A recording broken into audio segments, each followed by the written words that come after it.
Hey folks, welcome to this light-hearted prison comedy. Juan is gleefully lifting Scar's arm, leaving everyone shocked and awkward, while Scar grins slightly, but deep down, he's boiling with rage. What the heck? You know what's up. But hey, you're pretty slick at this. Your heart is my soul, and this whole circus is simply fabulous. The expert was also let out by Scar, and the news is now blaring about this trendy riot. Juan's wife was sipping coffee at the cafe when she heard the news and immediately dialed, only to be greeted by a bearded giant. The bearded guy said Juan was too busy to answer, claiming the news was just rumors and telling her to chill out. Just head home and wait for Juan, he advised, but her intuitive instinct screamed otherwise. Then she burst into tears the moment she got in the car. Although she had no clue what was happening, her gut sense warned her of bad news, so she ignored the advice and drove straight to the prison. Inside the prison, Scar and his crew just polished off a fantastic meal when he decided to make his grand exit. Juan accidentally stepped onto a stool and grabbed the walkie-talkie meant for negotiations just as Scar's goons were watching. The other bull vendors were busy checking the news, clued in about Scar's hospitality, sending everyone into a frenzy. They were all negotiating with the government for reasonable rights, and during this hustle, Juan successfully reached the expert negotiator. He mentioned that 3 hostages were currently in room 219, but they switch rooms periodically. When Juan tried to pry info about the government's next steps, all he got was "sorry, no comment." The expert said that to prevent copycats in other prisons, the government rejected Scar's demands, leaving Juan feeling hopeless.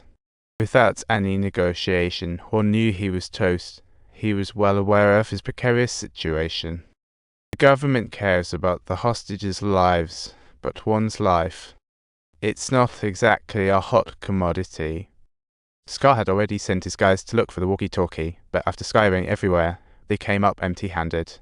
At last, he barked, fuming like a volcano about to erupt. Meanwhile, a chubby guy found out through his snooping that the prison warden let slip something while getting his hair done. It was during Scott's haircut that the tidbit got leaked, and voila, here we are.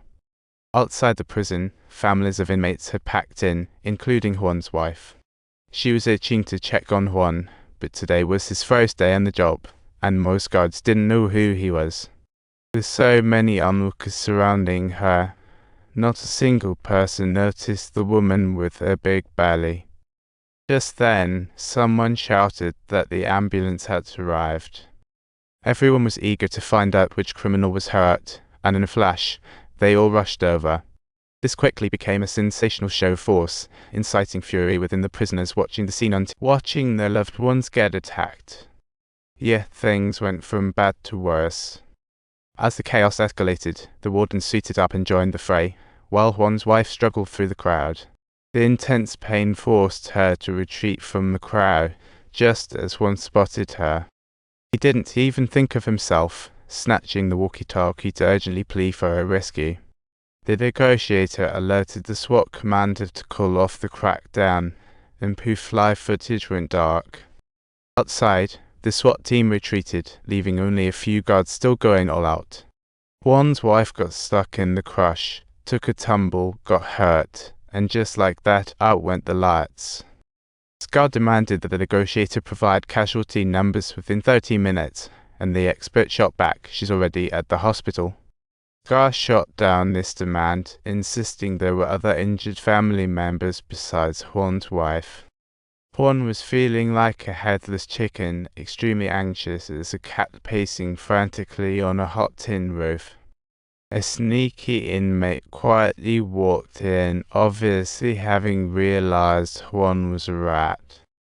He didn't want to spill the beans to Scar. He aimed to leverage this against Juan for a favor.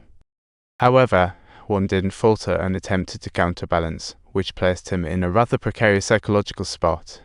Scar told him everything that had transpired, agonizing and heart-wrenching as it would be his burden to bear. Immediately, Juan felt relief. He thought getting out would only be a 7 or 8 year stretch, easy peasy. But when Scar glanced at the list and saw only 4 injuries, he lost it. He felt utterly disrespected. which angered him to the point of deciding to sacrifice one hostage.